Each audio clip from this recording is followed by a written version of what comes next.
عزيزي المشجع الاهلاوي الجميل، ودلوقتي ميعادنا مع نشرة اخبار النادي الاهلي. لو مش متابعني فضلا وليس امرا ما تنساش الفولو الجميل دعما لحبيبك واخوك محمد محسن.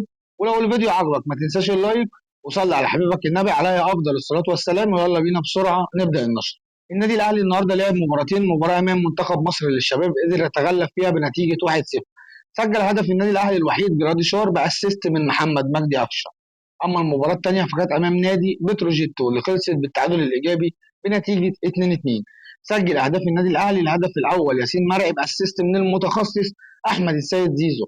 اما الهدف الثاني فسجله المخيف محمد شريف باسيست من العائد بقوه كريم فؤاد. وبكده تكون خلصت وديات النادي الاهلي استعدادا للموسم الجديد. اتجاه داخل النادي الاهلي لتجميد احمد عبد القادر لرفضه كل العروض المقدمه اليه. وتقارير قطريه افادت تواصل نادي قطر القطري الى اتفاق مبدئي مع النادي الاهلي للحصول على خدمات رضا سليم وسيطرة أهلاوية على جوائز مجلة دير جيست للأفضل في الدوري المصري. النادي الأهلي قدر يحصل على 9 جوائز، أما بيراميدز قدر يحصل على 6 جوائز، والزمالك حصل على 3 جوائز.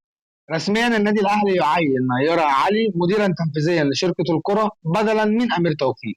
وبكده عزيزي المشجع الأهلاوي الجميل تكون خلصت نشرة أخبار النادي الأهلي. لو الفيديو عجبك فضلا وليس أمرا ما تنسيش اللايك والفولو الجميل دعما لحبيبك أخوك محمد محسن. ودايما استنى مني كل جديد. سلام يا ريس.